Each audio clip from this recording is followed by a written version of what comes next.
도기안입니다. 법원 경매 투자는 이미 대중화되고 있습니다. 하지만 누구나 투자의 전 과정을 완벽히 이해하지는 못해서 막연한 두려움을 가지고 있습니다. 그래서 준비했습니다. 도기안의 1:1 PT 법원 경매 실전 투자 과정을 준비했습니다. 많은 교육생들은 생각합니다. 나도 과연 혼자서 경매 투자를 잘할 수 있을까 하고 말이죠. 실제로 그렇습니다. 권리분석 교육만으로는 어림도 없으며 실제로 경매 실무 과정을 마스터했어도 실제 투자할 때는 당황하게 마련이죠. 아무래도 교육을 받자마자 바로 실전에 익숙할 수는 없으니까요.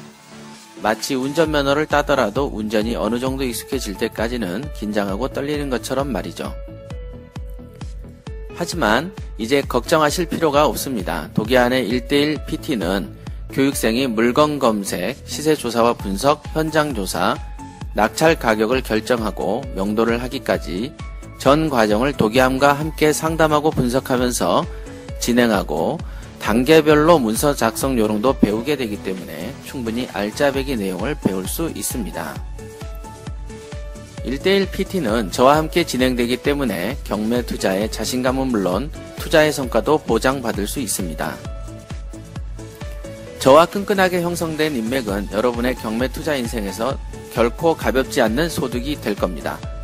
교육 과정은 저와 면담 후 투자 성향을 분석하며 우량 물건을 선택하고 낙찰된 후 명도까지 투자가 마무리되는 총 4개월 정도로 추정됩니다. 물론 약간의 시간 차이가 있을 수 있습니다. 도기안과 함께하는 1:1 PT는 법원 경매 투자자들 누구나에게 경매 실무를 터득할 수 있는 절호의 기회가 될 것입니다.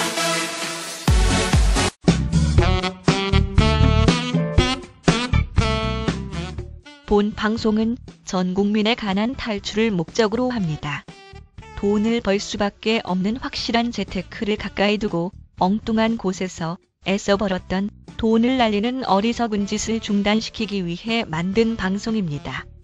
법원 경매와 공매 지식은 물론 경제 상식을 주로 다루며 일방적 지식 전달이 아닌 쌍방향 소통을 중시합니다.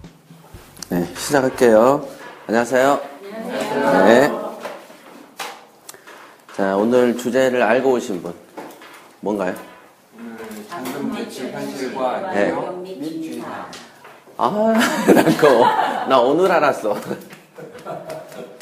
잔금 대출 현실 요령 및 주의사항. 요령 주의사항. 그 다음에 주의사항이죠. 네. 제가 좀 전에 이제 밖에서 강 시장한테 이 주제를 진짜 내가 정한 거야? 왜냐면은 사실은 이제 알토란이 이제 초급자들이니까 저건 잠깐 떠들어야 되는 주제긴 해요. 그죠? 여러분들이 이제 많이 궁금해 할 수도 있어요. 대출을 어떻게 받느냐. 대부분은 그냥 일반 담보대출로 생각해서 우리 집 앞에 있는 은행 몇 군데 조사를 해야 되는 겁니까? 심지어는 어떤 분들은, 잔금을 다 치른 연후에 나중에 은행에서 받는 건 줄 아는 분도 있던데요. 그죠? 하지만 이렇게 지속된 알토란 강의와 지속된 팟캐스트 강의를 들으신 분들 입장에서는 너무나 당연하게 잔금 치를 때 그 경락잔금 대출 받는 건 다 알고 계시죠? 그거야. 오늘 수업은 여기까지. 요걸 모르는 사람이 있길래 요거 알려주려고 만든 건데 다 알고 오더라고. 그러니까 특별하게 할 게 없는 거예요. 그러니까 그리고 요즘에는 처음에는 이것도 굉장히 어떤 지식의 수준에 속했는데 갈수록 너무 많이 알려지다 보니까 그냥 잔금을 대출할 때 특별히 주의사항이 있습니까? 아마 제가 했던 다른 강의도 보셨을 거예요. 전월세 잘 빼는 법. 보셨죠? 전월세를 잘 빼는 방법은 되게 간단하죠. 결국은 전월세를 사람한테 빼요? 짐승한테 빼요? 사람한테 뺀다고. 그러면 사람들이 전월세를 빼는 놈, 즉 전월세 들어오는 사람들이 보는 루트마다 덫을 쳐놓으면 되겠네요.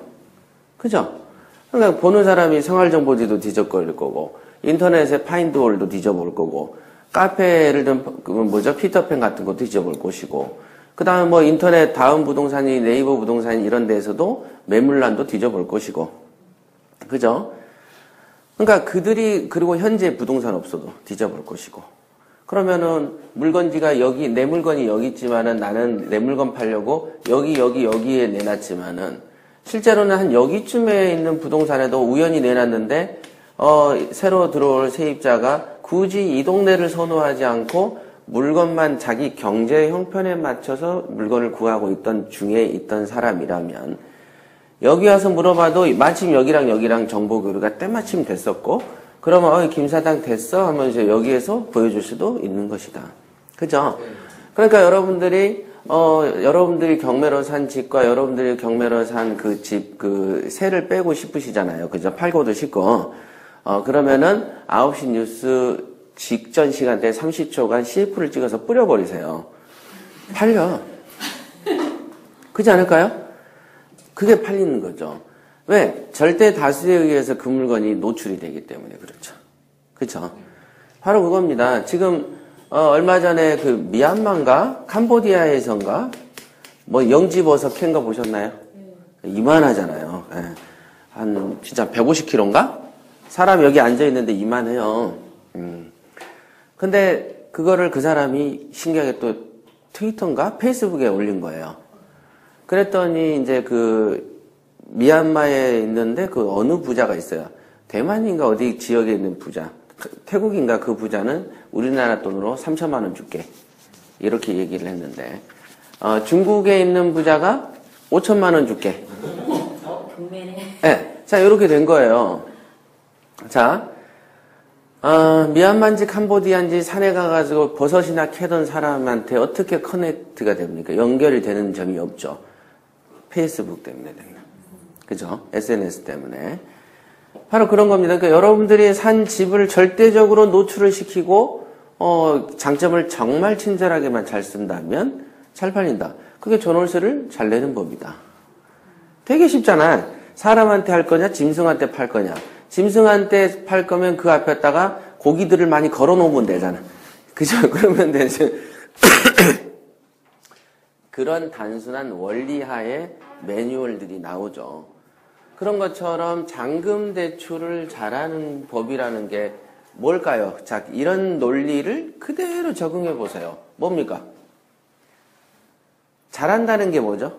1번, 잔금 대출을 잘한다는 뜻은 무엇인가? 전화를 했을 때 친절하게 선생님 소리를 듣는 것이다. 이거 아니죠? 내가 필요한 돈만큼 많이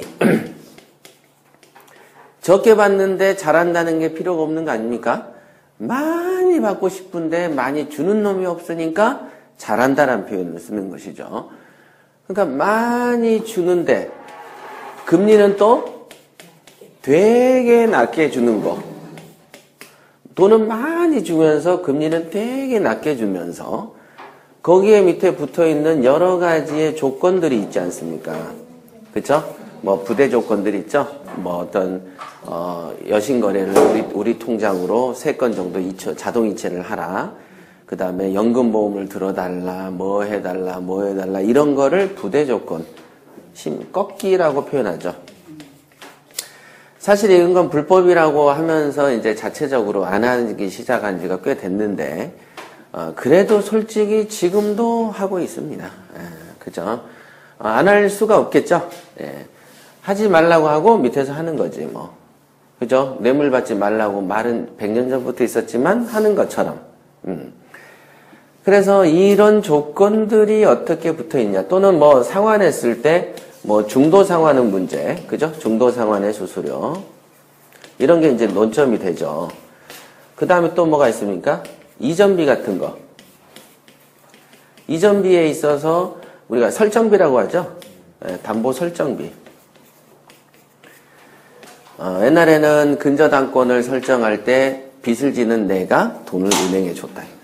그랬었죠. 그러니까 내가 돈도 빌리고 은행 입장에선 돈도 빌려주면서 이자도 받으면서 등기부에 설정하는 설정비도 네가 내라 그랬다. 그죠?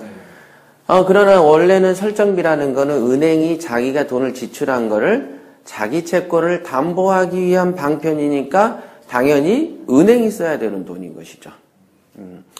그것은 마치 여러분들이 자기 배를 채우기 위해서 식당에 갔으니 돈은 누가 내는 거예요? 내가 내는 거지. 내가 가서 배도 채우고 밥값도 식당 주인이 내는 그런 현실로 수십 년간 해왔었던 것이죠. 좀 덥지 않으세요? 덥죠? 네. 말을 일주일 내내 너무 많이 했더니 힘드네. 어제는 또 11시 반까지 또 우리 그 둘의 새로운 식구가 오면서 술도 하고 막 했더니 정신이 하나도 없습니다. 머리가 너무 아파요. 그래서 수업은 여기까지 하게 돼요. 그런 겁니다. 그래서 설정비 부분은 사실 논리적으로 안 맞죠. 은행이 자기 채권을 확보하려면 자기가 써야 되는 것이다. 그게 이제 몇 년 전에 고쳐졌잖아요. 이것도 대법원까지 가서 판결을 받아서 바꾼 겁니다. 야, 설정비 네가 내. 이렇게 된 것이죠. 그러니까 마지못해서 이제부터는 은행이 냈죠.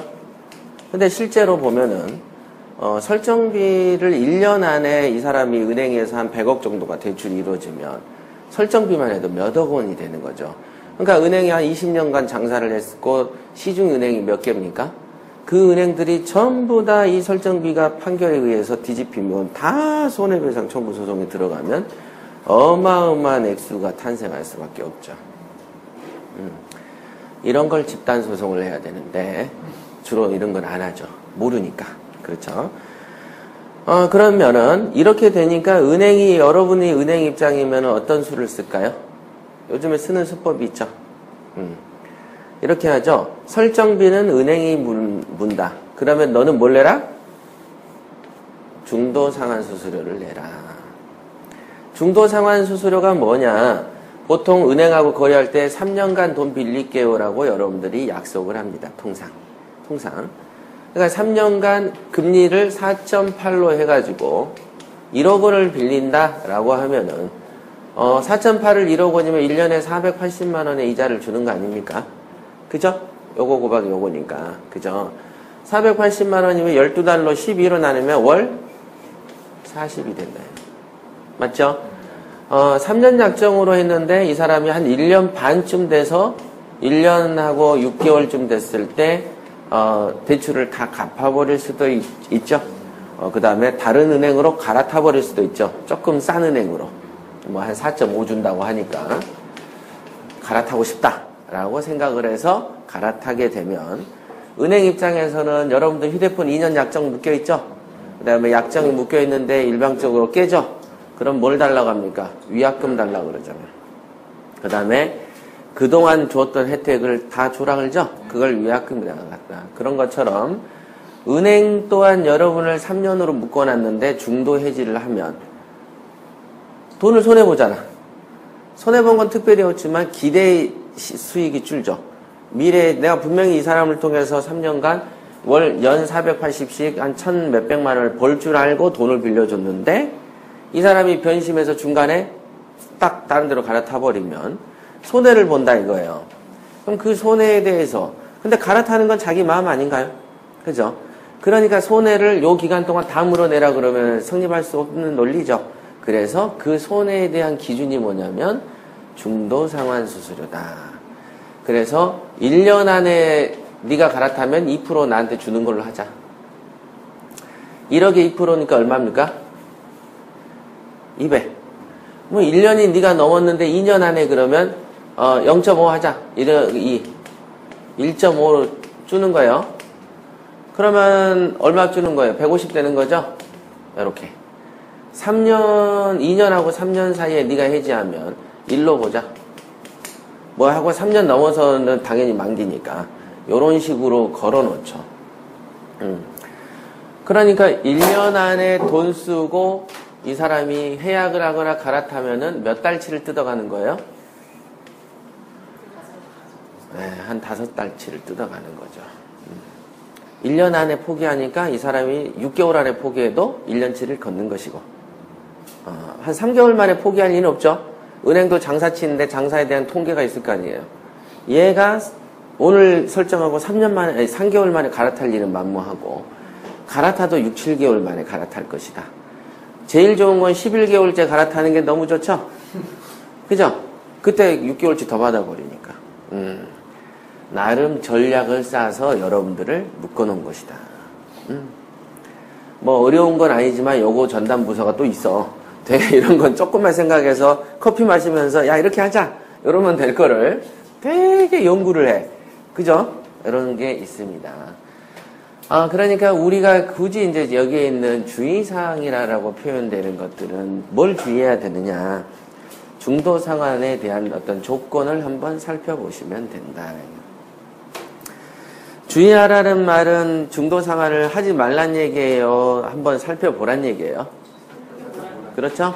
여러분들이 길을 갈 때 빙판길이니까 주의하세요라고 했다고 해서 그 길을 가지 말라고 생각하는 거 아닌 것처럼 야 거기는 좀 속도를 좀 낮추고 조금 안전운전에 신경을 쓰라는 거죠. 왜? 혹시라도 이 부분이 너무 센지 혹시 오버해서 됐는지 이런 것도 한번 살펴볼 필요가 있다. 왜? 이거하고 여기에 있는 설정비와의 비교의 문제에 있어서 여러분들에게 선택권을 준다. 그래서 은행 입장에서 그러죠. 설정비를 은행이 부담하면요. 요 조건을 좀 하셔야 되고요. 아니면 선생님이 설정비를 내시면 중도상환이 없게 하겠습니다. 이렇게 조건을 제시합니다. 그럼 여러분들 생각에 내가 이거는 뭐 몇 년이고 묵혀놔버릴 물건이야 라고 판단이 드시면 설정비가 안 들어가는 판단을 하고 요렇게 가시는 게 좋은 일이고 보아하니 내가 사실은 지금 샀지만 몇 개월 안에 누구한테 팔 수도 있을 것 같아. 그렇죠? 그런 상황이 예측이 좀 된다면은 설정비를 내가 부담하겠어. 쉽지요? 저 같은 경우에 최근에 7월에 산 거를 잔금 치르기 전에 남하고 계약을 했습니다. 그러니까 그러면 잔금 치를 때 어떤 방식을 선택할까요? 어떤? 설정비를 내가 내겠다. 대출이 2억 가까이 되면 400 가까이 되니까 차라리 설정비 한 7, 80만 원 내가 내겠다. 쉽지요? 그러니까 요거의 어떤 전략적인 선택들이다. 이 두 가지가 중도상환 수수료하고 설정비와의 어떤 문제 이렇게 주고받는 문제 이렇게 보시면 됩니다. 쉽죠? 되게 쉬워. 처음에 판결이 나가지고 제가 대출 받으러 갈 때 나타난 게 뭐였냐면은 중도상환 수수료를 이렇게 우리가 자필로 적게끔 여기에 2를 쓰세요. 1.5를 쓰세요. 이렇게 시킵니다. 내가 다 인정한 것처럼. 진짜로. 그렇고 여기 종이가 요 설명이 다 됐다라는 거를 갖다가 또 체크를 해요. 어쩔 수 없이 그렇게 만들어. 그래서 웃으면서 아이 돈 아끼려고 지금 머리 쓰는 거 아니냐라고 하니까 겸연쩍여하던 은행원의 모습이 생각난다. 그죠? 이런 것들이 그러나 지금은 초창기에는 그렇게 겸연쩍어 했는데 지금은 당당하게 써놔라고 하죠. 왜? 도둑질도 자주 하면은 습관이 돼. 되게 그게 하나의 질서가 되는 거예요. 그런 측면이다. 어찌됐든 참 이런 것도 수십 년 만에 한 번씩 바뀌고 하는 거 보면 확실하게 우리나라는 좀 선진국은 아닌 것이죠. 소비자 운동 뭐 이런 게 있어서 뭐 외국처럼 불매 운동 되고 막 기업이 타격을 휘청휘청 해야 이런 짓을 안 하거든요. 근데 우리나라는 그런 거 불매 운동 하면은 오히려 손해배상 청구 소송의 대상이 되잖아. 그죠? 신용을 훼손했다. 그러나 외국은 안 그렇습니다. 그거는 헌법상에 있는 소비자의 권리죠. 소비자의 권리인데 아직은 우리나라가 그런 의식이 껴있지 않기 때문에 그런 일들이 있는 거죠. 자, 주의사항, 대출 시 주의사항 중에 핵심은 요거다. 아시겠죠? 그 다음에 주의사항은 꺾기 같은 부대사항 아니겠습니까? 여러분들이 부대 조건을 막 거는 데가 있고 덜 거는 데가 있는데 막 걸 때는 이유가 뭘까요? 다른 데서는 대출을 잘 안 해주는 거를 해줄 때 조건을 불리하게 가져가는 거죠. 그래서 최근에 금년도에 7월에서 9월 사이, 6월에서 한 8월이구나. 이 사이에 집중적으로 매입했던 물건이 공매권들이 있습니다. 은행에서 대출을 잘 안 해주는 공매권. 네.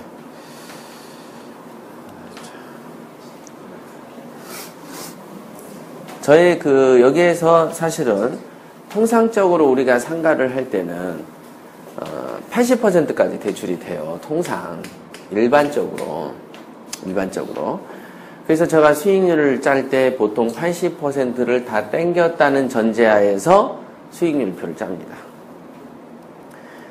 통상 됐었고, 물론 금년만 해도 2014년에 1월 1일 날부터 주임법, 상임법이 바뀌면서 대출 비율이 많이 떨어졌던 거 기억나시죠?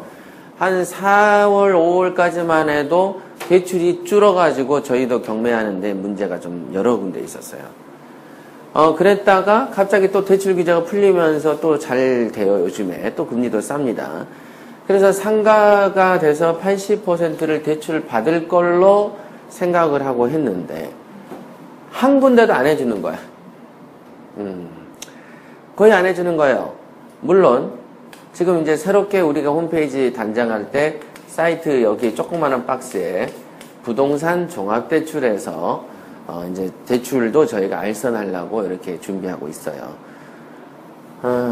여태까지는 그냥 저희 주 거래하는 어떤 대출 브로커들, 훌륭하진 않지만 훌륭한 것처럼 그냥 서로 그런가 생각하고 있는 그런 사람들을 다 뒤져서 시켰는데, 이 물건들에 대한 어떤 낙찰 비율이 60, 75, 막 이러는 거예요. 죽는 신용을 다 하는 거야. 금융권에서 저희가 받은 공매 루트의 물건은 취급을 안 한다라고 얘기를 하는 거예요. 그러면 그 물건을 취급하는지 안 하는지 알 수가 있었을까요, 우리가? 모르죠. 그거는 은행 속에 있는 거죠. 제가 여러분들의 오늘 점심에 뭐 먹을지 모르는 것처럼. 그죠? 그런 식으로 고생을 엄청 했는데, 시간은 계속 다가오죠. 야, 넌 똑바로 좀 해봐. 좀 다 뒤져봐. 너가 밥 먹고 사는 게 대출이니까. 야, 울릉도 빼곤 다 뒤져보면 되는 거 아니냐. 제가요, 자, 그런 경우에 보통 어떻게 나옵니까? 변명이 나열되기 시작합니다. 변명 듣고 싶겠어요? 안 듣고 싶겠어요? 안 듣고 싶지. 그래서, 시끄러워. 다 뒤져봐. 그럼, 야, 이렇게 해봤어? 저렇게 해봤어? 대출이라는 거는, 아까도 똑같은 논리예요. 은행한테서 돈 달라고 할 거 아니겠어요, 여러분들이? 그럼 은행이 여러분들 생각에 경매라든지 부동산에 대한 전문가일 것 같으세요? 전혀 아니야. 그 사람들은 은행에서 위에서 지침이 내려온 간평 대비 얼마고 박 몇백 보 요거를 하는 그냥 기술자인 거예요. 기술자. 그냥 기술자죠, 기술자. 그러니까 당연히 은행한테 돈을 빌릴 때 평이한 물건은 빌려주세요 하면 끝나지만, 대다수의 물건은 요게 이렇고요, 저렇고요를 설명해야 돼요, 안 해야 돼요? 해야 된단 말이에요. 그럼 대출을 할 때도 그렇습니다. 이 물건 가지고 대출 좀 해주시죠. 이거 안 되는데요. 그럼 얼마까지 됩니까? 물어봐야 되겠죠? 그러다가 그럼 나한테 이 물건이 있으니까 이 물건도 같이 엮어서 한번 공담하면 안 될까요? 또 물어볼 수 있겠죠? 저 같은 경우는 옛날에 대출이 안 될 때도 맨 그 머리를 썼어요. 요 물건하고 요 물건 엮어서 돈을 좀 줘보시오. 이렇게 공담을 제시한다든가, 아니면은 채무자가 법인이니까 법인 대출을 은행들이 안 하는 거야, 그 시점에서는. 그럼 채무자가 법인이니까, 소유자는 물건 소유자가 법인이에요. 그러면 이렇게 했죠.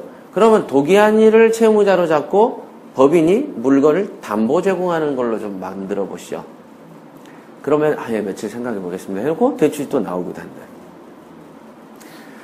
즉 뭐냐면, 돈을 주는 은행한테도 돈을 빼내는 기술이 있는데, 그 빼내는 기술이란 게 뭐냐면 은행이 멍청하다는 전제하에서 나오는 거죠. 보통 여러분들이 돈 장사하는 은행이면은 이상한 썩은 물건 아니면은 가능하면 돈을 주는 게 장사 아니에요? 그죠? 가능하면 주잖아. 그러니까 우리 사금융 있죠. 사남원이니 뭐니 이런 애들 안 와도 되고 전화 한 통만 하면 되고요. 뭐 하면 되고요. 이게 뭐예요? 전형적인 돈 장사는. 자, 돈 줄게. 이게 원래 정상적인 머리를 가진 장사죠. 이게. 그런데 일반적인 은행은 어떤 수준의 장사 수준이 아니죠. 그러니까 5년에서 10년 주기로 꼭 부도가 나는 거야. IMF 때도 한번 다 날렸죠. 그래가지고 거덜나가지고 한번 구조조정이 있었죠. 2008년에도 어마어마하게 은행들이 많이 무너졌어요. 저축은행들 많이 무너졌고. 그러면은 뭐 1금융들은 안 무너졌을까요? 타격 몇백억씩 봐도 국가가 대죠. 여러분들의 국민연금으로 많이 대줍니다. 그거는 뭐냐면 이 사람들은 장사가 아니죠. 이미 장사라는 개념이 끝났어요. 옛날에 금융업, 은행업이 시작할 때는 정말로 장사죠. 가능하면 많이 주고 제대로만 받는 놈 이건 정말 대박 장사죠. 국가가 보호해주고. 진짜 국가가 조직이 보호해주는 장사죠. 일종의 무슨 파가 보호해주는 나이트클럽이라고 생각하시면 돼. 그런데도 실패를 해. 그러니까 여러분들이 돈을 빌릴 때 어떻게 해야 되냐면 은행 담당자들의 위에 서서 자꾸 이러면 안 돼요, 저러면 안 돼요, 이렇게 좀 해보고 저렇게 좀 해보고 다양한 시각적 두뇌 훈련을 시켜줘야만 여러분의 답을 얻는다. 굉장히 단순한 논리죠. 아까 그거 똑같죠? 전월세 잘 내는 법. 그렇죠. 은행이 돈 주는데 은행에서 돈 주는 걸 담당하는 게 지점장이에요, 과장 대리예요? 과장 대리죠. 그러면 과장 대리쯤 되면은 그 조직에서 풋내기예요, 고수예요? 풋내기잖아. 밑이니까. 높은 놈은 똑똑한 놈 위에 올라가 있을 거 아니에요. 풋내기니까 세상 경험이 많아, 적어. 적잖아. 그러니까 여러분들이 들고 온 전형적인 아파트 들고 오면 어우 쉬워요. 참. 그죠? 구구쌤 물어보면 여러분도 쉽지만 벌써 누트 물어보면 헷갈리잖아. 그거 자꾸 피하고 싶고 이유돼서 안 만나고 싶잖아. 그런 것처럼 평이한 문제의 물건을 가지고 오면 그거 다 친절하게 합니다. 약간 복잡하면 하면서 그러면서 고심을 하는 인간형이 있지만 그러면은 물건을 취급을 안 한다고 말하는 놈도 더 많다. 제가 부산에 사놓은 물건 중에 재개발 겨냥해서 사는 게 50평짜리예요. 그럼 평당 300이면은 1억 5천 정도 됩니다. 250을 해도 1억 한 3천 정도 돼요. 그리고 거기에 전세 든 사람이 3천이 하나 있어요. 그러면 여기서 1,000만 원, 2천만 원 나와야 되는 게 정상이죠. 근데 가서 보고는 새마을금고 사람이 이 집은 너무 더러워서 대출을 할 수가 없대. 그러니까 재개발 뉴타운 지역이니까 좀 허름할 거 아니겠어요. 허름해서 안 된다고 그래서 아니 허름한 안 하나 이건 돈 아니냐. 여러분들이 100만 원짜리 스프에다가 똥을 싸놓으면 안 써요? 안 썼어. 그죠? 닦아 쓰지? 그잖아. 그러니까 이거를 그 관념을 도무지 이해를 못하는 거야 이 사람이. 왜? 아니 아파트들도 낡으면 10년이나 20년 주기로 뺑기 칠하죠. 그럼 뺑기 칠하기 전에 완전히 낡은 시점엔 대출 안 되나? 그거는 뭐예요? 땅과 건물의 재산 가치로 평가하는 거죠. 그러면 국가가 세금을 뜯어갈 때 낡았다고 돈 안 뜯어갔어요? 평당 공시가격에 건물 가격 다 매겨놓고 재산세 부과하고 있으면서 그냥 도무지 이해가 안 되는 짓을 굉장히 전문가적인 표정을 지으면서 나는 은행의 돈을 사수하는 사람이다. 그러면서 굉장히 권위 있게 제가 가가지고 상담을 받는데 막 되게 큰 소리 치면서 하대. 자꾸만 하는 놈이. 그래서 속으로 우물 안에 개구리가 여기서도 있구나. 나라는 사람을 알아주는 게 그때는 부끄러웠어. 그런 낡은 집을 갖고 대출을 맡기러 가는 게. 나는 거기에 대출이 없으니까 빼서 뭐라도 할 수 있는 거 아닙니까? 그잖아요. 요즘에 3천 빼도 은행이자 몇만 원 안 한단 말이죠. 그죠? 한 4%, 5%만 해도 1년에 150이니까 한 달에 한 12만 원 정도만 이렇게 주면 돼요. 그렇지만은 저는 3천을 가지고 더 큰 효과를 낼 수 있으니, 당연히 하러 갔지. 근데 막 너무 집을 갖다가 안 좋다고 뭐라고 하는 거야. 그래서 속으로, 야, 너도 크기는 다 틀렸겠다. 은행이라는 입장에는 잘 생각해 보세요. 돈을 잘 주고 잘 받기만 하면은 그 사람은 고수가 되는 거죠. 대출 담당 고수가 되는 것이지. 돈을 안 나가게 해서 손해를 안 끼치는 거죠. 손해가 안 끼치려면 돈을 안 주면 돼. 그럼 은행은 왜 본질하고 틀린 거죠. 본질은 장사인데. 그러니까 눈이 어두운 놈이 돈 나가는 창고에 창고지기로 있으니 잘 되겠어요? 안 된다. 그러니까 딱 보고 이 집은 안 되겠구나 보면 100%다. 자, 그죠? 자, 그런 겁니다. 그래서 뭔 얘기하다 이렇게 쭉 왔는데 하여간 같은 주제예요. 대출이니까. 같은 주제. 그래서 맞다. 이 얘기했죠. 돈을 주는 은행을 설득시켜야 된다. 교육시키는 능력을 여러분들이 갖춰야 된다. 그렇지 않으면 안 돼요. 그러니까 여러분들이 우리가 그 경매에서 실무에서 시세 조사를 할 때도 제일 먼저 시키는 게 뭡니까? 아마 혹시 여기는 최고위가 아니니까 모르겠지만은 방송에서 흘린 적은 있어요. 시세 조사의 핵심 기법은 강력계 형사처럼 의심하랍니다. 혹시 들어보셨죠? 예, 가끔 흘리니까. 살살 흘리는 이유는 궁금증을 유발시키기 위해서 흘리는 거예요. 제가 그냥 부실해서 흘렸다고 생각하시면 안 돼. 살짝 꼬시려고 흘려놓은 거예요. 예. 시세조사의 핵심은 의심하라는 겁니다. 경찰이 어떤 범인을 잡아서 네가 사람 죽였지. 그러면 뭐라고 합니까? 안 죽였는데요. 그럼 안 죽였는데 하니까 석방시켜줘요? 안 시켜줘요? 안 죽였대잖아. 그럼 빨리 풀어줘야지. 근데 왜 안 풀어줘요? 안 믿으니까. 맞죠? 그러면 안 믿어요. 그럼 안 믿으면은 물어보지 않아야 되잖아.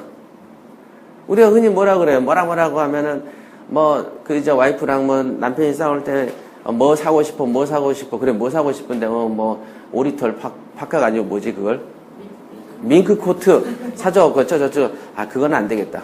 그러면 안 사줄 거면서 왜 물어보냐 그러잖아. 사주지도 않을 거면서. 그런 것처럼 안 믿을 거면서 왜 물어보냐고 하죠. 그 집안은 경찰 입장에서 어때요? 안 믿을 거지만 물어본다.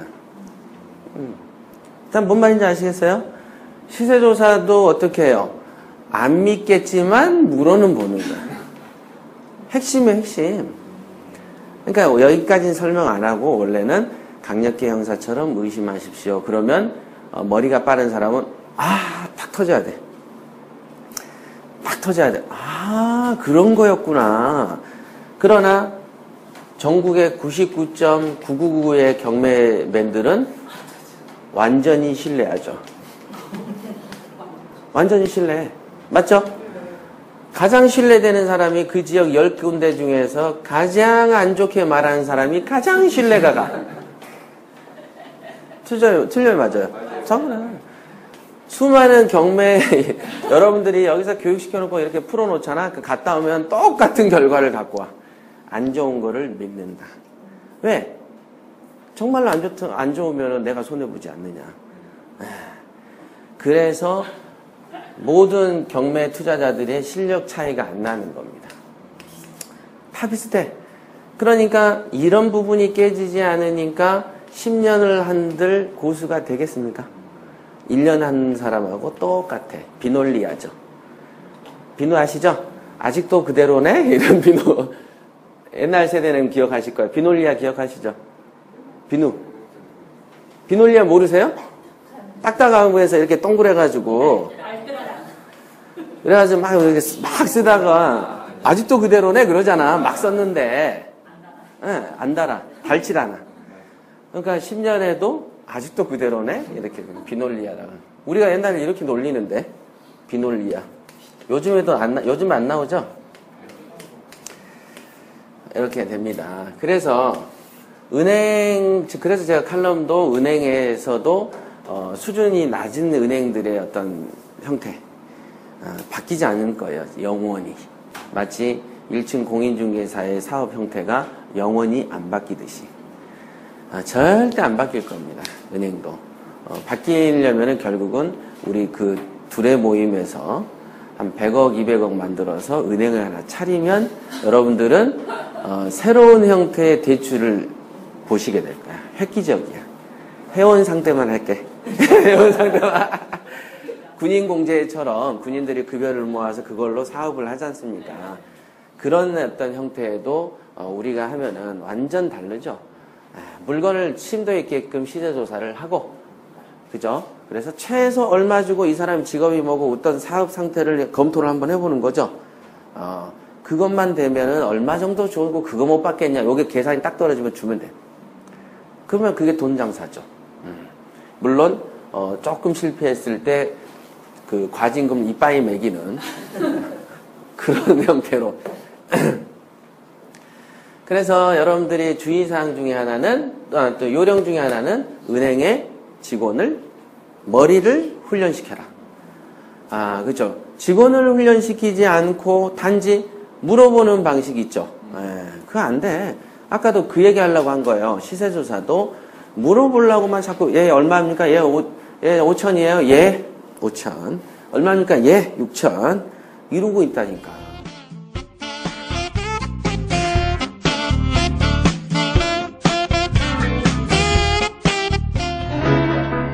건강하고 행복한 한국을 지향하는 큐어코리아에서 전립선으로 고생하는 남성과 수족냉증으로 고생하는 모든 분들에게 희소식을 전하고자 합니다. 볼케이노 파워, 미국 FDA OTC로 등록된 상품을 소개합니다. 최근 전립선 질환으로 고생하는 분들이 정말 많습니다. 배뇨불쾌감으로 새벽에도 몇 번씩 잠이 깨는 분들, 평상시에도 배뇨장애로 스트레스가 차고 넘치는 분들, 손발이 차서 여름에도 고생하는 분들, 볼케이노 파워는 이런 급성 전립선 질환이나 그에 따른 배뇨장애로 고생하는 분들의 많은 임상체험 사례를 보유하고 있습니다. 전립선 질환으로 인한 배뇨장애로 고생하던 한 남성분은 복용 후 증세가 즉각적으로 크게 개선되었다는 의견과 함께 남성의 자신감을 함께 되찾게 되었다고 말씀하셨고, 수족냉증으로 인해 몇십 년 동안이나 여름에도 양말을 신던 한 여성분은 복용 후 단기간에 신던 양말을 벗어던질 정도로 탁월한 효과를 보셨다며 감탄하셨습니다. 이런 만큼 볼케이노 파워는 오직 남성분들에게만 권해드리는 제품이 아닌 여성들에게도 매우 반가운 제품입니다. 정말 놀라운 것은 볼케이노 파워는 안전한 한방 생약 원료로만 만들어져 부작용이 전혀 없습니다. 그 까다로운 미국의 FDA OTC 심사를 거친 제품인 만큼 안전성에 있어서는 믿을 수 있다는 것을 아시겠죠? 현재 주식회사 큐어코리아는 미국 유럽에서 한국 돈으로 33만원에 판매하는 볼케이노 파워를 파격적인 가격으로 한국 볼케이노 체험단에게만 제공합니다. 볼케이노 체험단 참가를 지금 서두르세요.